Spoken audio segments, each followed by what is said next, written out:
Hi friends, welcome back to a new episode of Beauty History. I am your host, Allison Chase. Beauty History is where we take a deep dive into the history, life, and legacy of someone in the fashion or beauty sphere. But before we go any further, let's take a second to grab our iced coffee or a hot coffee.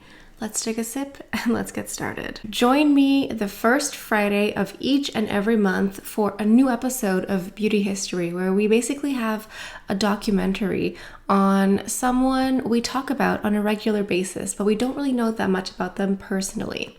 Now, I take to heart every single suggestion for a topic, every recommendation, and I have a list. It keeps growing. I am only one person, so I can only do one of these videos each and every month, but I appreciate your patience and your kindness. So if you've been suggesting different people and they haven't been studied or presented yet, it's only a matter of time. So thank you for your patience and cooperation. So for today's episode, we will be diving into the life of Karl Lagerfeld. Now, Karl was a German creative director who is very synonymous with the House of Chanel, but he was also a photographer, a caricaturist, a cat lover. There is a lot more to him and his evolution that we should talk about. So let's go ahead and take a deep dive into the life of Karl Lagerfeld. He was born September 10th, 1933. I believe that makes him a Virgo. And he was born in Hamburg, Germany. And he was born to wealthy parents. Like, they both worked, but they were like, let's say, middle upper class. Like, they were not struggling by any means. His mother, interestingly enough, had worked previously in a department store. I love a department store. It's so luxurious. It's such a nice experience. And she had worked as a sales manager in the lingerie section. So she had seen that whole side of fashion, of clothing, of a gorgeous department store. And Karl's father, he was a businessman, and he owned and operated his own factory that made and distributed evaporated milk. And he had two sisters. He had one sister from both of his parents, and then he had a half-sister from his father's previous marriage. Karl was born Karl Otto Lagerfeld, and Otto, that name comes from his father. His father was Otto, and his mother was Elizabeth. And I think that Karl really was the perfect blend of both of his parents, because from his mother, you know, working in department stores and working in clothing, he got that sense of style, that sense of fashion, that appreciation for clothing. And then from his father, he got the business side, because Karl would turn out to be not only a very creative fashion designer, but also a really great businessman. In 1934, when Karl was just one, they moved to the countryside outside of Hamburg, and so he really just grew up in the country. And we do have to talk about a little bit of an elephant in the room. I feel like typically when we do these videos, this type of subject is reserved for the end of the video. But we are in fact talking about Germany in the 1930s. So we have to talk about the rhymes with Yahtzee in the room. So according to documents, both of Karl's parents were members of the Nazi Party during the Second World War. So there were some documents uncovered by a journalist named Alphonse Kaiser, and Karl's mother, Elizabeth, was writing letters to her sister, and she basically just explained how her and her husband ended up in that situation. So Elizabeth explained that after the First World War, Germany was really in a terrible situation financially, economically. Like, it was ravaged by the First World War. And so a lot of Germans clearly were very upset and, living terribly. And then someone came along named Hitler, promising basically to restore Germany back to its prosperous self, you know, making all these claims that he was going to fix everything and just make Germany great again and just fix every problem. And so that sounded great. And it wasn't until she saw her Jewish neighbors being rounded up and sent off to concentration camps that she realized that was a big mistake. And so that's how she came to the realization. And she did distance herself from the Nazi party. She stopped wearing the insignia, but she didn't, like, her and her husband did not officially cut ties, because at that point it would have been lethal for them to do so. And so they just sort of, you know, slowly distanced themselves. And Otto, Karl's father, explained that for him it was like a business move because he owned a factory. He had a factory, he had employees, and he made and sold evaporated milk. And so Karl's family actually did not do poorly during the Second World War because of their affiliation. So, I mean, it's a fact. It is what it is. It happened. I don't think it's fair to judge Karl for this whatsoever. I mean, he was 11 when the war ended, so like that's not relevant at all to his life or his character. Maybe we can judge his parents a little bit. They didn't seem like, I didn't find any documents saying that they themselves were like anti-Semitic. So it's just a part of a complicated part of history that I think, unfortunately, a lot of people who, you know, have family who lived in Germany during that point might have something similar. So yeah, right off the bat, we're talking about that. Typically, we reserve this for the end of the video. But something interesting is that later in life, Karl would actually be quite infamous for misrepresenting himself. He would misrepresent his parents. He would sometimes claim that his father was Swedish. He would just misrepresent a little bit of his upbringing. So I think maybe he had a little bit of shame related to that, which I don't blame him. I mean, it wasn't his fault, but I don't think we can fault him for having some shame around that. And he was also infamous for misrepresenting his birth year.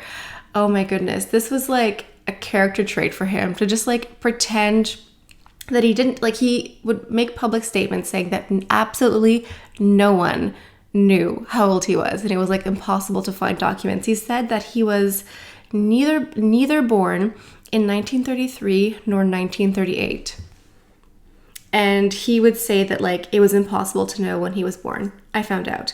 And in 2008, he made a big public display saying that he was celebrating his 70th birthday, like, you know, come celebrate with Uncle Karl. It was actually his 75th birthday, and he knew it, but he was just pretending it was his 70th birthday. So just like a little character quirk, a character trait from Uncle Karl. From a very young age, Karl was always interested in the visual arts. It did not matter what the subject was at school. He was always sketching, always drawing something. Not necessarily, you know, dresses or fashion, because he just was always drawn to drawing itself as an art form. And at some point he thought maybe he would actually be a cartoonist versus a designer. But he figured he would have a more successful career or just make more money if he worked as a designer versus as a cartoonist. But I think for him, sketching and drawing was always his preferred medium, or one of his preferred mediums, because he would go into photography later. But at a young age, he was always doodling. Even if it was math or history, he was doodling. So at the age of 14, he actually moved to Paris, and he attended this very prestigious school. It's called Lycée Montaigne, and it's still a very prestigious place. And here he refined his skill and artwork relating to sketching. What's interesting too is that Karl claimed that he knew he was gay from the very beginning. Well, he said that he knew by the age of 13, you know, when puberty hits, like he knew at 13 he was gay. And he also said that he came out to his parents at 13 and his parents were accepting. So this would have been like in the 50s, in the 50s, and they were accepting, which I think is great. I think that's remarkable. I think it's truly disgusting when parents don't accept their children for being gay. So I'm really happy for Karl that he was able to live a life open and free as a gay man from the age of 13. That is exactly how it should be for everyone. So after he completed his program at the Lycée Montaigne, he competed in this very prestigious contest. It's called the International Wool Secretariat. And this was in 54 or 55. And this is just like a design competition. And he actually won for the coat category. And he lost to Yves Saint Laurent in the cocktail dress category, which is so interesting. And Yves Saint Laurent and Karl Lagerfeld met during this competition. They were around the same age. They, were both young gay men, and they just had a lot in common. They never dated, but, they just had a lot of the same interests. They had, sometimes the same boyfriend, depending on overlapping timelines. And they were friends from, 54, 55 up until Yves Saint Laurent's death in the 2000s. Fun fact, the very first Beauty History episode was on Yves Saint Laurent. And I would highly encourage you to watch it because it's fabulous. He was such a fabulous man. I love him. I think he's wonderful. And I think the episode is wonderful as well. So after he competed in the International Wool Secretariat, it's a very prestigious contest. I don't know if it still is going on, but it was at the time very, very prestigious. Like, it basically showed the new, fresh talent. I mean, Yves Saint Laurent and Karl Lagerfeld both won and competed and won, so it's a big deal. So after his entry in this contest, he ended up working for Pierre Baume. And he worked there as an apprentice and also as an assistant for him as well. So this design competition really was just like a stepping stone for bigger and greater things. So after working for Pierre Baume for a few years, he went on to work for the Jean Patou haute couture fashion house. Now, he worked there for a few years, and he really appreciated his time working there because he got to hone in on his craft and really just practice what he had learned and just sort of start melting together different techniques, different strategies, etc. But also working at Jean Patou was very haute couture, very high clientele, very chichi, very rich, also more conservative clothing, not as fun, not as creative possibly. It was really just for very rich, very chichi clientele. So in 1962, that is when Karl left Jean Patou. And at this time when he left Jean Patou, he made the decision to also leave the haute couture world behind. He decided to start working as a freelance creative director, and he traveled, he went to Rome, he studied art history, and he was just sick and tired of doing very formal, conservative haute couture fashion for just the highest society. It felt stuffy. And this was in the 60s, okay? So there was the Vietnam War, there was free love, there was the women's liberation movement. There was a lot happening in the world, and he was a young man. He did not want to design stuffy clothing for rich older women. That just wasn't the vibe for him. And so he thought, okay, I'm just going to work as a freelance creative director. That way I can sort of bounce around and work in different places, which makes sense.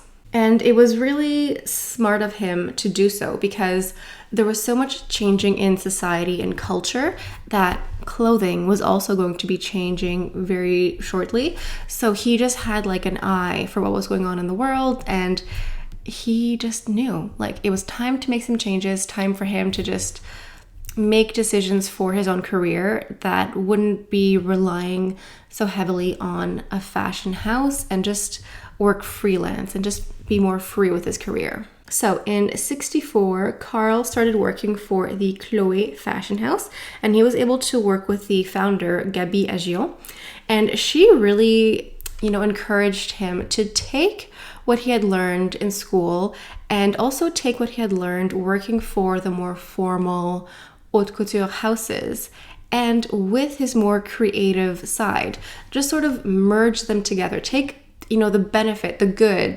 the pros of both sides, and mix them together to create something even better. And so he worked at Chloé for, I think, up until the 70s. I think it's when he left there.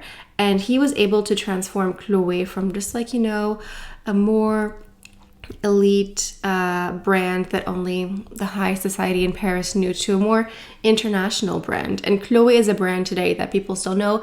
I think right now Chloé is maybe more a brand that people know for their fragrances and their handbags, but it's still a brand that is internationally recognized. But at the same time that he was working for Chloé, he was also working for Fendi. So he was always, dipping his toe here and there at the same time. Like, he was not always committed completely to one fashion house. And so he did a lot of work at Fendi. Here he really revolutionized the fur line. So when he started working with Fendi, he worked with the Fendi sisters, and he decided to focus on their fur collection just to modernize it, glamorize it, just elevate it completely. And it was a huge success. He also is the one who encouraged the sisters to create the Fendi logo. That was his idea. Karl always stated that he had a very short attention span, but he stayed at Fendi for a very long time. He was there for, I think, 6 decades. Does that make sense? Yeah. So just to put things into perspective, when Karl started working at Fendi in the early 60s, this was before humans had stepped foot on the moon. Like, he was working at Fendi before people even walked on the moon.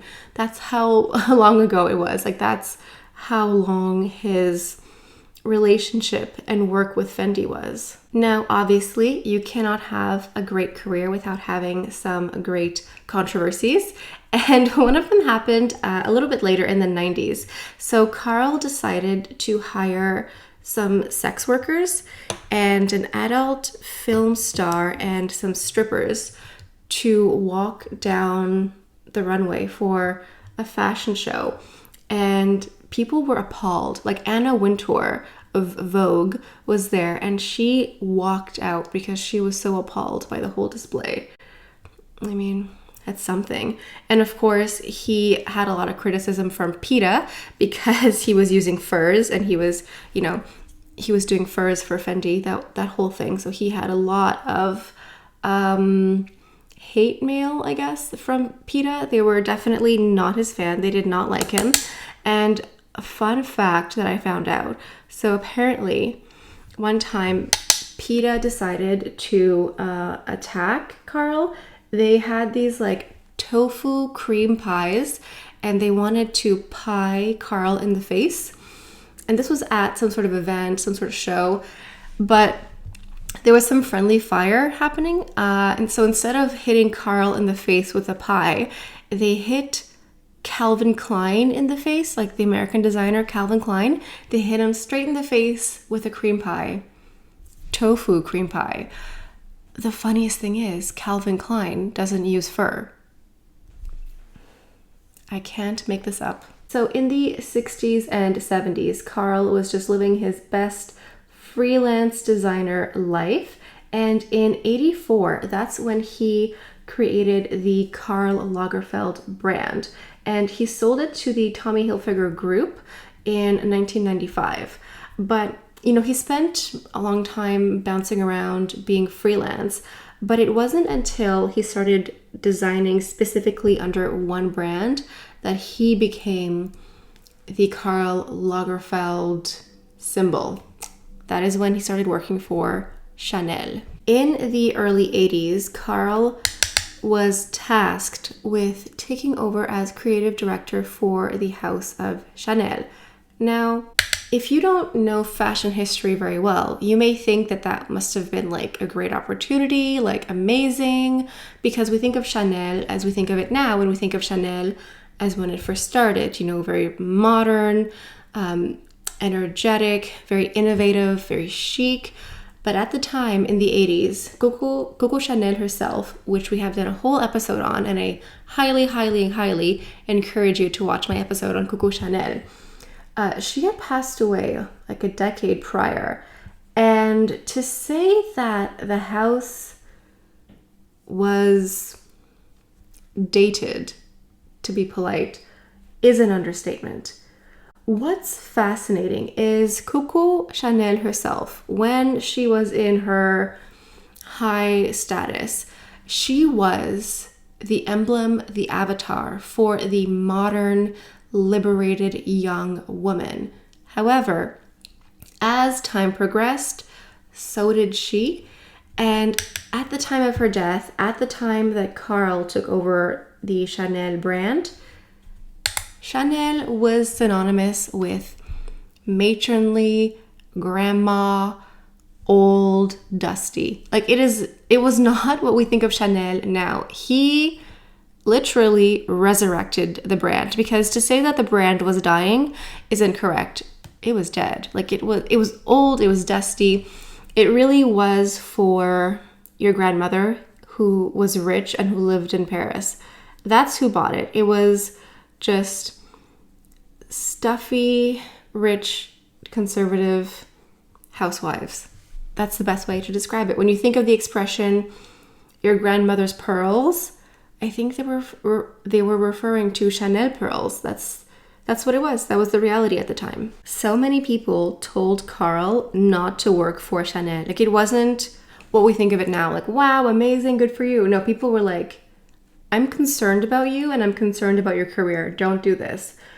And he decided to take on the challenge. And what he did with the brand, his approach, his work ethic, just his whole business model became the blueprint for how a new creative director should take over. And he really was the catalyst for getting new, fresh blood injected into a more classic haute couture fashion house. We saw this later with Tom Ford at Gucci, with Alexander McQueen at Givenchy.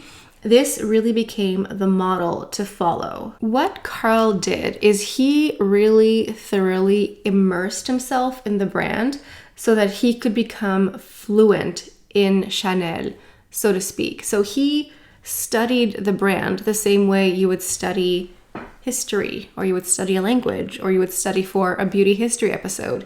He really just lived and breathed and read and ate Chanel for months in order to really place himself in the headspace of Coco Chanel herself. He wanted to understand the aesthetic, but I mean, the aesthetic is really just like the baseline. He wanted to understand the spirit, the message, everything behind the brand and how it operated. He really wanted to take a deep dive. And what he did is, instead of creating or recreating what Chanel did, he decided to do what he thought Chanel would do herself. So instead of just copying what she did, he tried to put himself in this mind space, like this headspace of what she herself would have done if she were alive then and there. And part of his studies for Chanel was also identifying key pieces that were very important and that he could bring back and refresh and revive a little bit. And some of those key pieces were the Chanel 255 flap bag, the two-toned shoes, the pearl necklaces, and also the tweed jackets.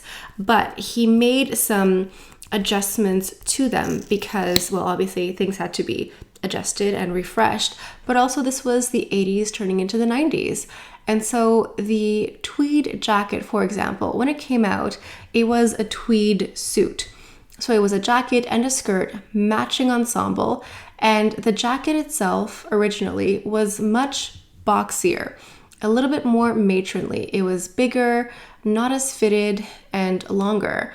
And so to style it for the younger audience because he did not want to dress your grandma. Sorry, he wanted to dress the granddaughter. So he shortened the tweed jacket and he made it much more fitted, so it would show off more curves and be more flattering. I'm getting a little bit ahead of myself here, but we are talking about the 80s and also the 90s. And so in the 90s, we saw the rise of the supermodel, the glamazon, stomping down the runway. And when you think of a lot of the iconic 90s supermodel glam and the looks, a lot of those looks are Chanel. So when, you would have Naomi Campbell, Kimora Lee Simmons, Cindy Crawford, Linda Evangelista, etc., you would see them down the runway wearing a cropped, fitted Chanel blazer that your grandmother used to wear, but now it's on a beautiful 6-foot-tall 19-year-old. And guess what? When she left the fashion show and she was walking down the streets in Paris being photographed, in one hand she had a new Chanel flat bag wearing a tweed blazer, and on the other hand she had her rock star celebrity boyfriend.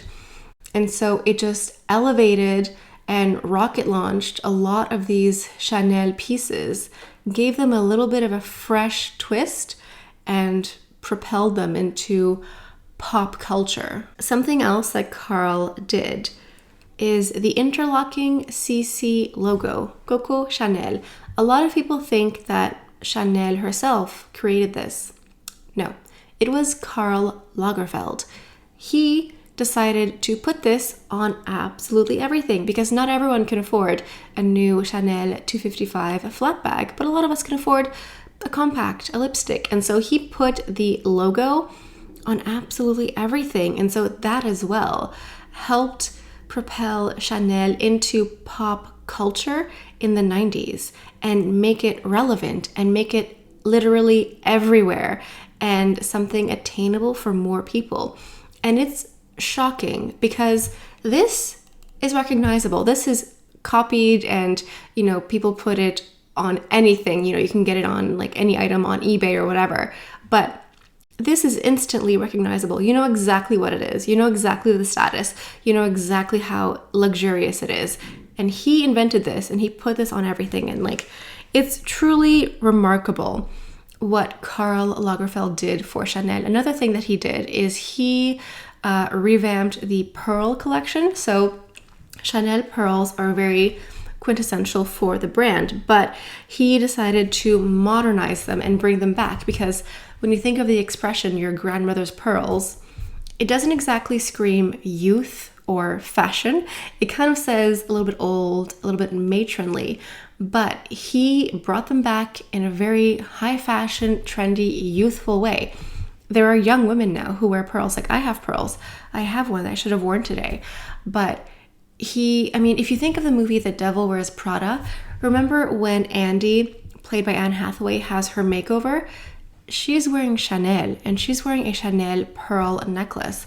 And so he was just able to bring that modern, youthful image that Chanel started with that got lost along the way, but he was able to capture that and bring it into the new century. Something else that he did is he took the image of Chanel herself. So if you think of Chanel, you can probably think of, a woman with a beautiful tweed suit, maybe a hat, pearl necklace, but oftentimes when you buy Chanel pieces, like when you go to the boutique or the counter, you see images of Chanel. They're kind of laid out everywhere. And he is the one who decided to use her image. Sometimes it's her silhouette, just black and white, but sometimes it's her image. If you go on the website, you see her everywhere. So he decided to use her as a selling point because people have the idea of that liberated modern woman. So why not use the actual woman herself? I think one of the reasons why Karl was so successful is that he didn't just understand the importance of pop culture. He himself loved pop culture. He loved everything new, everything young, whether it's music or movies or models. He loved all of pop culture, and so his interest in it was sincere, because sometimes brands try to connect to pop culture in a way that feels so fake, so insincere, but he came from it from an actual appreciation and an enjoyment of it,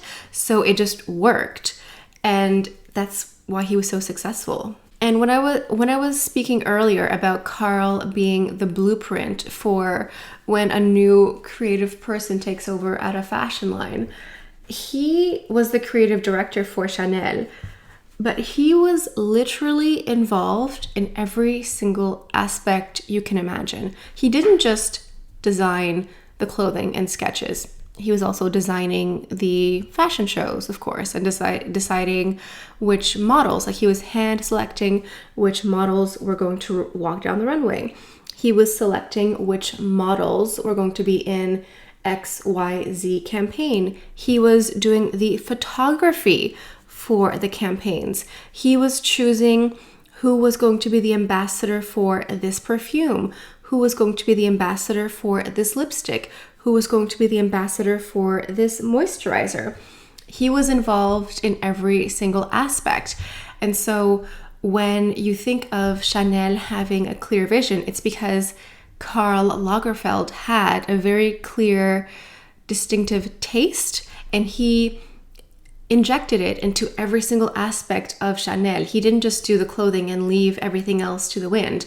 He was involved in everything. Like, yes, there were other creative directors for makeup lines, etc., but he was the one making a lot of the decisions. And so every single sphere, like whether it's the jewelry or the shoes or the clothing or the fashion show or the photos in Vogue magazine of a lipstick or whatever it was, Karl was behind all of it. And so it was a very clear marketing strategy. Like, everything you saw, you knew exactly that it was Chanel. It wasn't mixed up and jumbled. It was exactly what it needed to be. He had complete control over the visual representation of Chanel, which is why it was so consistent.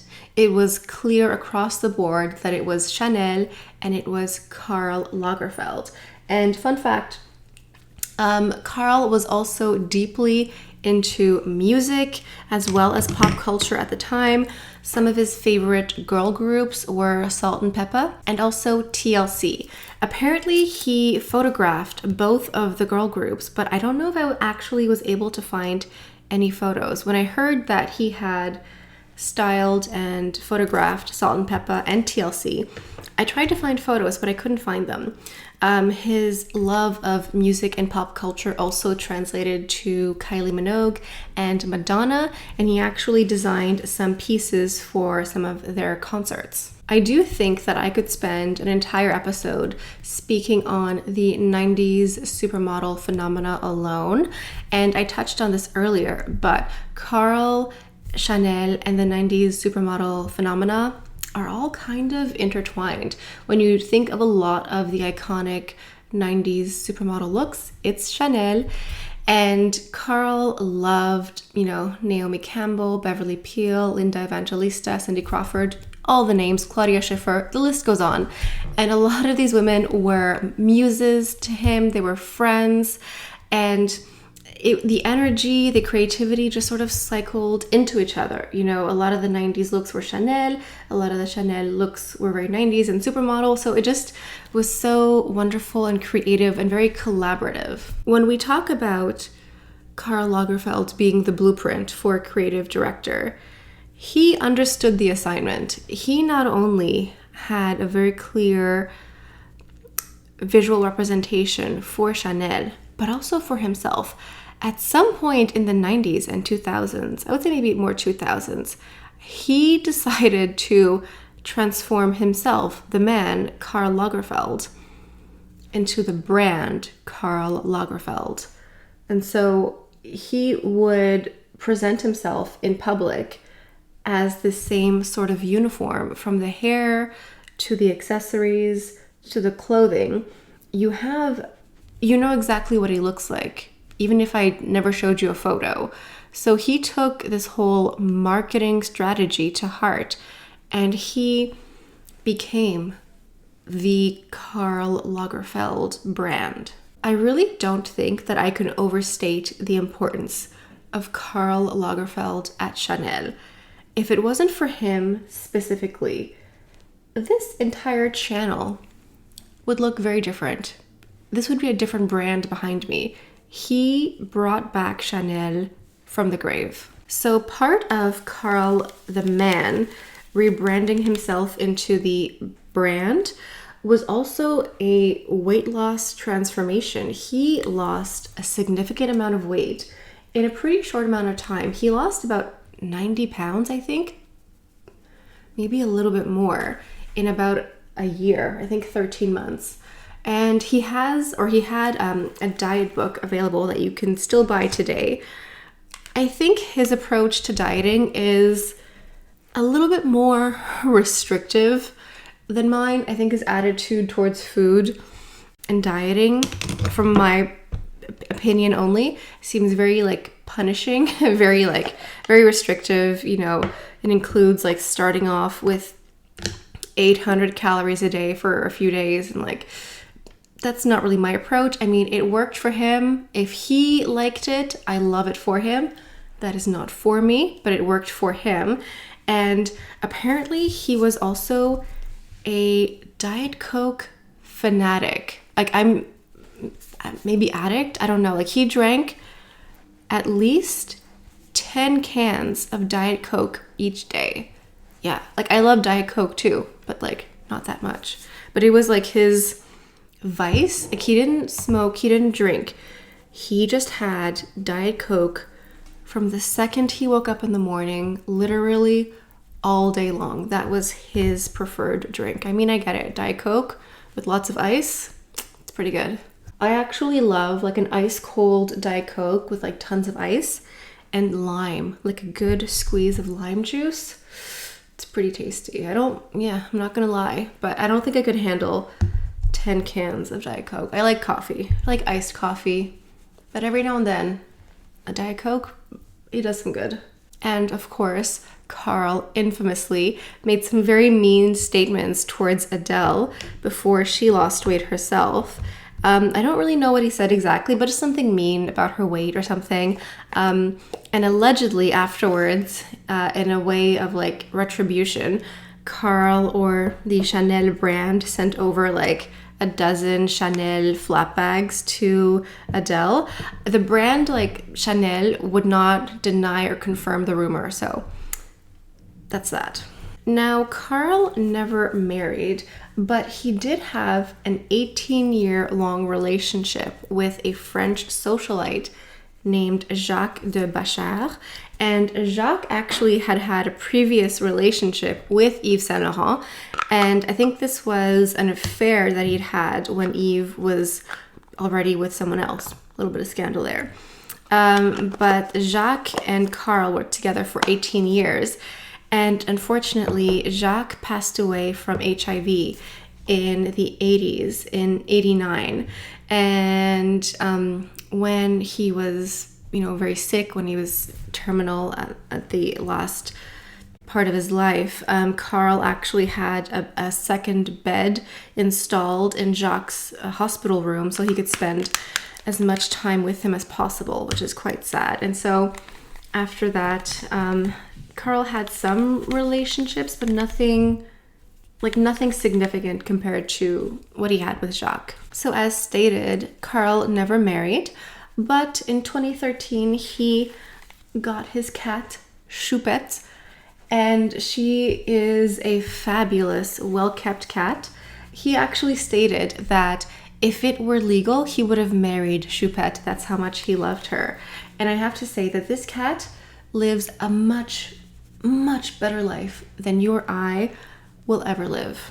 Choupette was his companion, his friend. She would accompany him on private jets. She did some work as a model for a German car company, a Japanese beauty brand.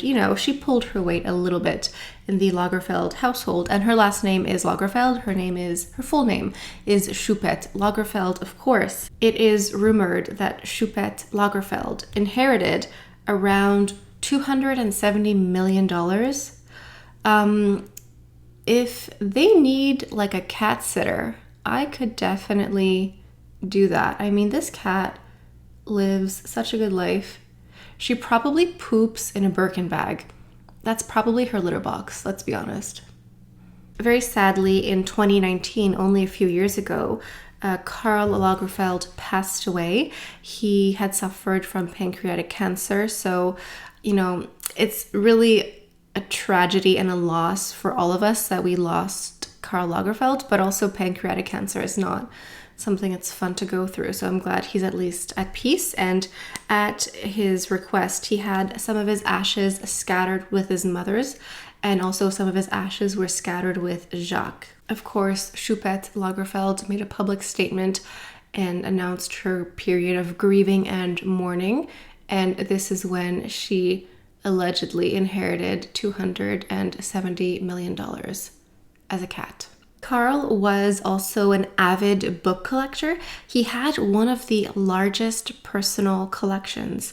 He had over 300,000 books, like in his own personal collection. He had several homes, so he could like scatter the collection about. And he also opened a bookstore in Paris that had books about food, photography, fashion, and it's still open to this day, so you can actually go and visit it. Upon Karl's passing, PETA made a statement, of course, because they hated him publicly, and so they just sent their condolences to their old nemesis and his loved ones. So I don't know if Choupette Lagerfeld has accepted PETA's condolences or sympathies. I am not sure. But anyway, this is the end of beauty history. This is the life, the legacy, the importance of Karl Lagerfeld.